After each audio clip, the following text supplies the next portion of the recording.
What is going on, everybody? Welcome to the EJ2 Track Rat YouTube channel. If you're not familiar with the channel, welcome. My name is Dylan, and I'm an amateur road racer, race car builder, and I'm also an educator in the grassroots motorsports space. So this here is my National Autosport Association Honda Challenge H2 car. It's basically a K-swapped Civic. Nothing too crazy. The first event of the season that we're going to be running with NASA is going to be at Watkins Glen, and there will be no cars in my class. So that's no fun. So we're going to be converting this to an ST5 car, which stands for Super Touring 5. And this will be the first time in probably over 2 years that I've actually driven this car in a wheel-to-wheel race on the racetrack. So hope you all enjoy this. All right, y'all, we're in vlogger mode. The garage is a mess. It's been a mess for a while. We have some artifacts in here. So this is the old master cylinder. I did some stuff off camera before I started this video. This is a 7/8 master cylinder from the Centric brand, RIP. If you know, you know. That's from 2000 Civic. That's what we were running in this car. Now this car, we have done a complete overhaul of the brake system. So you can see there's lines everywhere.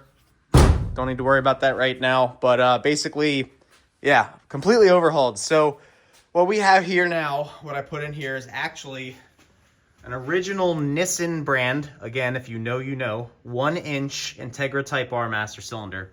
Now what's crazy is immediately after putting that master cylinder in, the pedal feel got much firmer, which is what you would expect. But we didn't even bleed the system. So we bled the master cylinder on the bench to get all the air out of the master cylinder.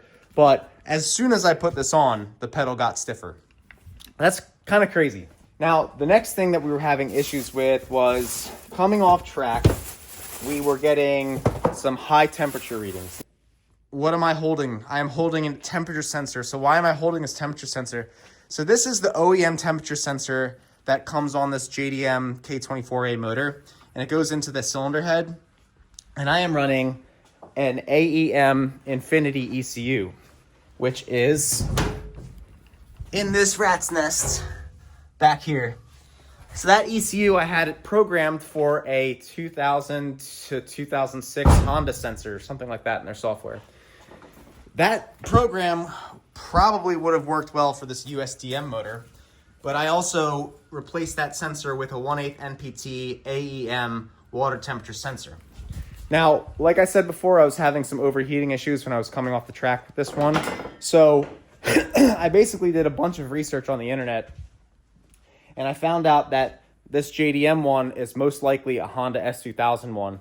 Just looking at a test that someone did where they boiled water, put it in ice water, and looked at it at room temperature and compared all those temperatures to an ohm resistance value so that they could find a curve that would work, a curve of resistance versus temperature, or temperature versus resistance, whatever. Anyway, we know that this is an S2000 one now, so that's good. It doesn't mean that we have a bad motor. Doesn't mean that we need to do some crazy bleeding stuff. Doesn't mean that we need to replace our tiny Amazon, radiator fan. It just means we need to change the calibration. So yeah, off camera, this, long story short, and that. The next thing that we're going to be doing is we are going to be putting in a new bias valve. So this is a dual port bias valve. We are running a Honda ABS in this car, and the dual port bias valve works with an X pattern brake system. So that way you can have rear left wheel cylinder inlet and rear right wheel cylinder inlet separate from each other, and you can adjust how much flow, how much pressure goes to the rear brakes with this. I don't like this valve. We're going to be swapping it out for Willwoods, but the problem is that the Willwoods are one port only. So they're made for a brake circuit that looks something like this. Hopefully this shows up on the screen right. But we don't have that. So we have one right here. We're going to take a second one, and we're basically going to gang the levers together so that we can get the bias correct on this car. So in order to get these bias valves gang together, we first had to create a new mount because the old mount would only work for the old bias valve. So we basically transferred a pattern from the front of the valve or the back of the valve using masking tape. And then we traced that onto a piece of angle aluminum. I use fine tip Sharpies to find center lines and to mark where I'm going to be using my punches. But yeah, I use it because it works really well. It gets a really precise hole for drilling. So, start with the center punches and then get the pilot holes drilled up. Nothing crazy here. This is taking longer than I expected. Wow. And then, drill it out to size. And then after you drill it out to size, clean up the burrs. Got these from Walmart. Huge come up, really cheap. And the next thing was to deburr underneath of the holes. And, in order to get one of the bolts through to mount the bias valve, I had to clearance the bottom of this angle iron a little bit, angle steel. And then we mocked it up. So I got brand new hardware from Lowe's. This is all stainless stuff. And then I got nylock nuts with some washers. So that way I don't really have to crank down on the bodies of the bias valves and potentially damage anything. With the bias valve sort of mocked up, the width was more or less the same as the Chinese knockoff of a AP Racing twin bore. So you can see the mounts are different here. We started by removing the mounts, and then we removed the lines. The goal here was to basically just minimize how much brake fluid I spilled everywhere. After redoing the lines in this car, I could probably go the rest of my life without ever having to touch brake fluid again. But alas, I am a race car builder, so that's not going to happen. But so this uses 3/8-24 to 1/8 NPT adapters. Got it all threaded in, and then we mocked up the mount to the chassis, had to drill some new holes to get it to fit, and then we had to put some spacers in there, basically just use some big fender washers to get it to be level. Tightened it in the car, slid the bolts through, new nylock nuts instead of reusing the old ones because I'm professional like that. And then we tightened it down without putting too much pressure on the valve bodies, like I said, to try and not damage it. And then we use this VizTorque stuff to mark all of our bolts. This is aviation grade stuff, and I really like it. It's really visible, looks really clean, and yeah. All right, y'all, we got the NASCAR race going on. They're about to wrap up stage 2 at Kansas. Got the little workstation going on. And we got our old bias valve out. So that is a dual port bias valve, as I mentioned earlier. And then we have our 2 Willwood valves in parallel, lined up. It's all installed. Had to bend the lines a little bit to get it to fit, but it's fine.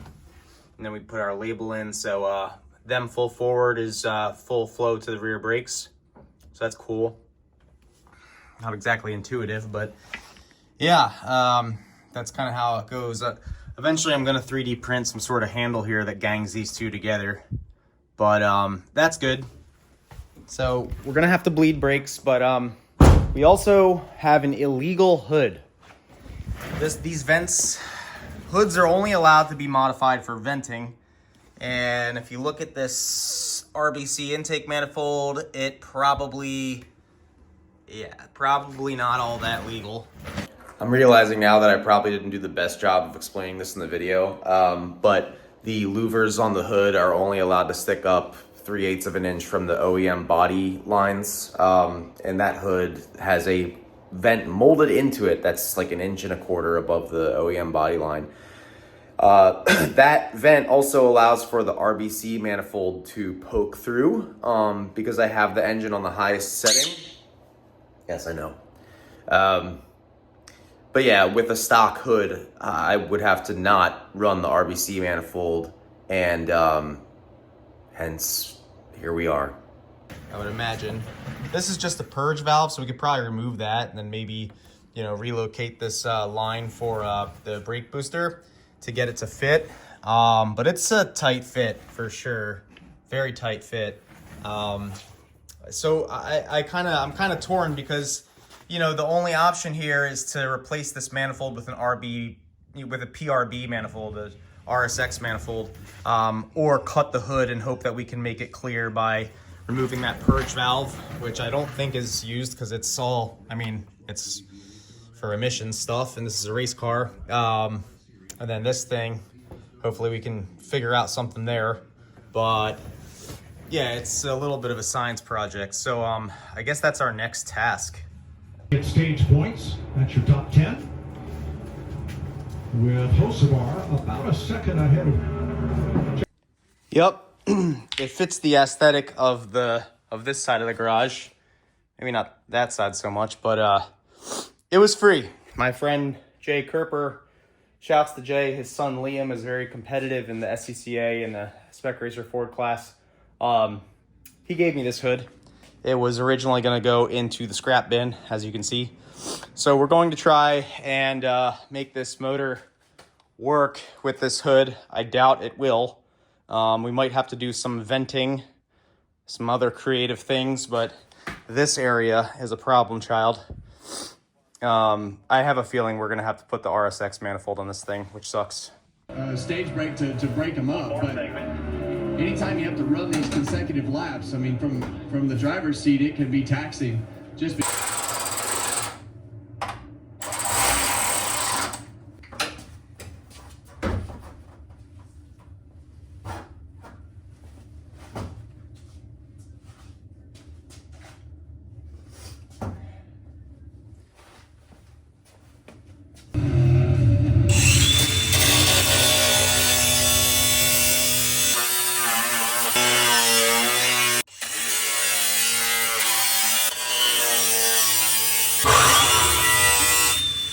worked his way back up. Pit crew had a great pit stop that lap. See Briscoe all the way up against them. So interesting on these restarts to see the different lanes and how long you can run the bottom of the racetrack as Well, on the walls. It's absolutely hideous. And we're definitely going to need to use tape to prevent it from flapping around in the wind. But that's as good as it's going to get, I think, folks. We had to install the PRB intake manifold so that we could get the stock hood to fit. Yeah, so what we're going to do is we're going to raise up these pins that are normally for the aero catch, and then we're going to get some flashing or some sheet metal that's a decent gauge. Bendable, you know, enough so that I can bend it, but not thick enough so that it's like structural. It's like if you look at something like this, but something thinner than that so that we can kind of like cover over this ugliness. So to fulfill my needs, I went to Lowe's and grabbed some 26 gauge sheet metal, and then I traced onto it a circle that I made with my trusty protractor and a little outline for the aero catch hood pin. Then I cut out a rough shape using some shears. I don't have the correct shears, so I got as close as I could with some diagonal edges, as you can see. Then I used food scissors, and these have been through hell, but they actually work pretty well. You can see it's pretty circular, right? I mean, I showed my friend, and he was like, wow, that's impressive. Then I had got these die grinder bits from Amazon for a Dremel, and they work really, really well. So I used those to cut out the hole for the aero catch hood pin. You can see it fit over pretty solid. It did scratch up the hood pins a little bit, but you know, you get what you get, I guess. Then we mocked it up on the hood. We used the punch to kind of get 4 holes in it. That's all we really needed. And then we were going to use rivets to secure it. So center punch, drill. You can hear my bird screaming in the background. And then, yes, I know, Pidgey. And then we drilled. Stop! And then we drilled through it. Used some rivets. What are you doing? And yeah, so. All right, y'all. So we have the hideous hood. The Chronicles of the Hideous Hood. We have it secured down. I have some racers tape on order so we can tape that down on the front just to make sure we're not getting any unanticipated aero, negative downforce, if you will. Yeah, so we have a special race spec vent. Bam! If you know, you know. This is old school EJ2 track rat right here. New school EJ2 track rat. Carbon hoods with vents. Penske shocks. Old school EJ2 track rat. Whatever that is. This thing.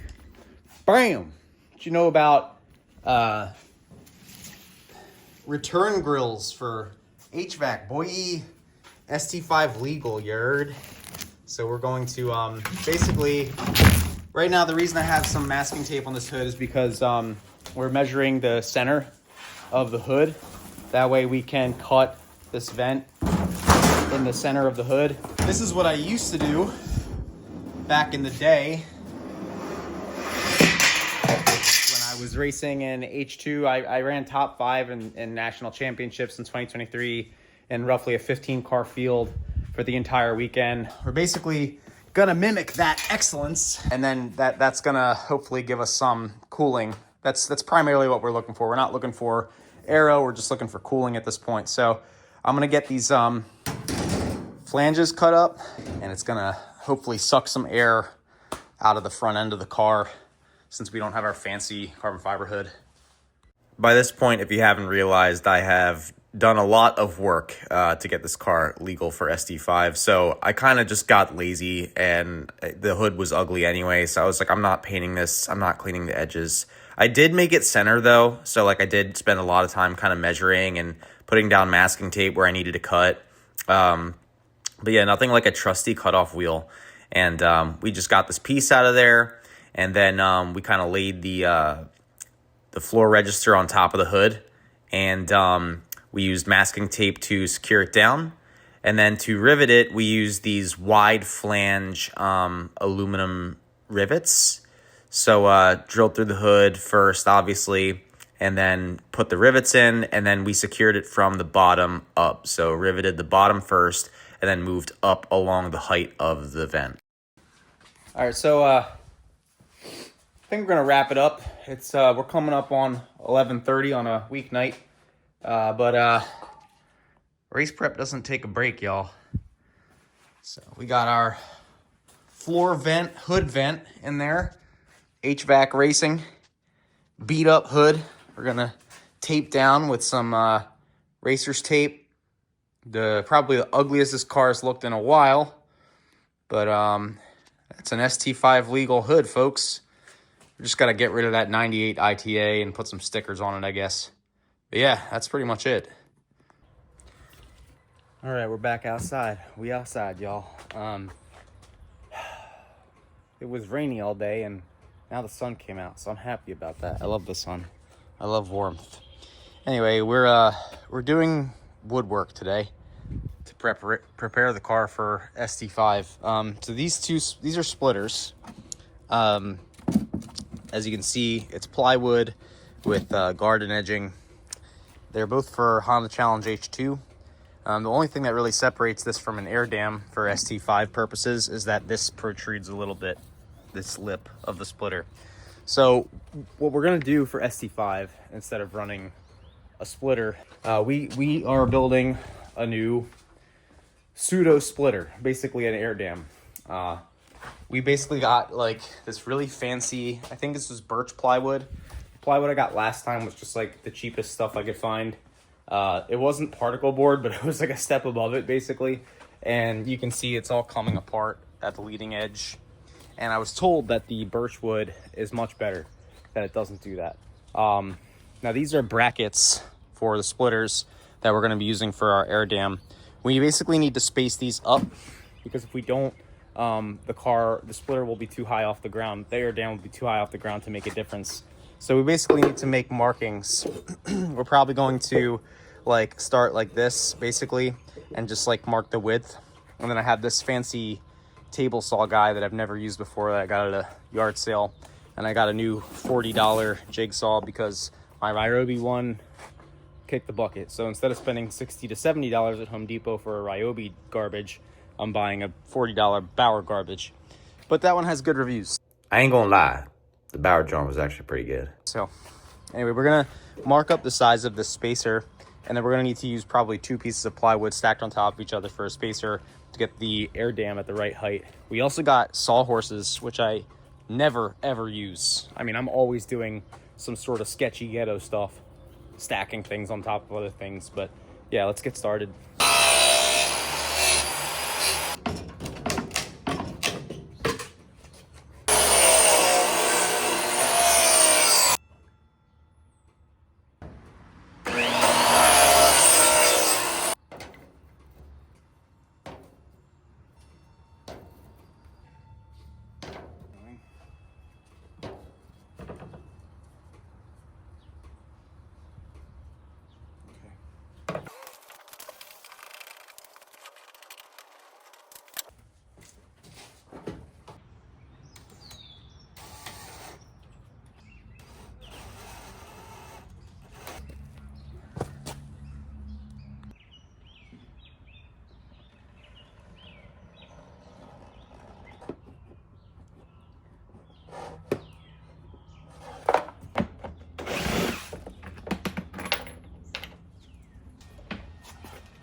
I don't think I've ever cut one that straight before, or that neat. It's really light too. I should have worn earplugs. All right, y'all. So what we did was we got some Harbor Freight bolt organizers. We have the splitter bracket all mounted up.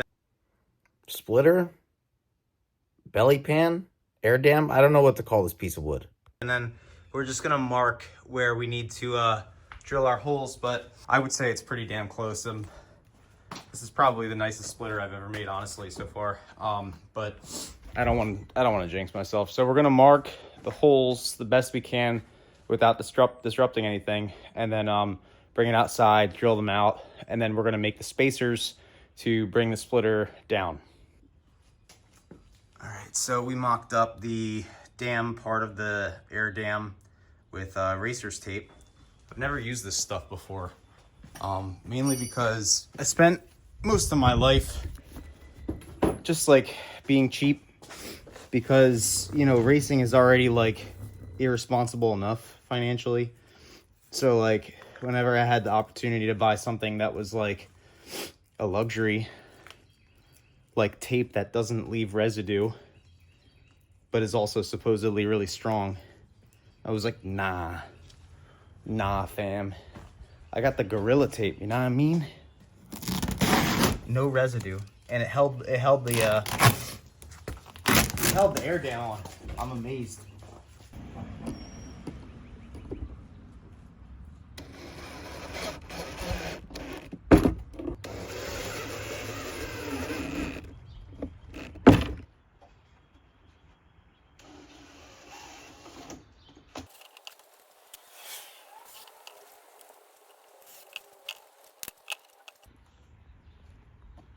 All right, y'all, so we're gonna have to trim this piece back a little bit because it's overhanging a little bit, unlike this side.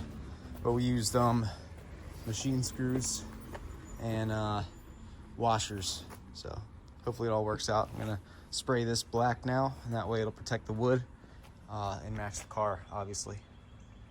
Got the splitter done. Splitter, air dam, whatever you want to call it.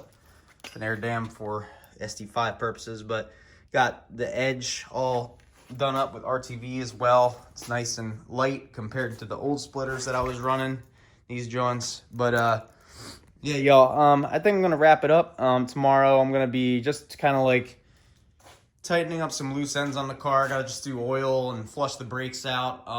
But it's gonna be my first time racing this thing in 2 years or 3 years, something like that. So anyway, y'all, appreciate y'all checking in. EJ2 Track Rat YouTube channel. Part 2 of this video is probably gonna be at the track. I got some surprises, but I appreciate y'all tapping in. shout out in the comments. If you learned something, if you enjoyed this video, be sure to follow, and appreciate y'all being along for the ride. So peace.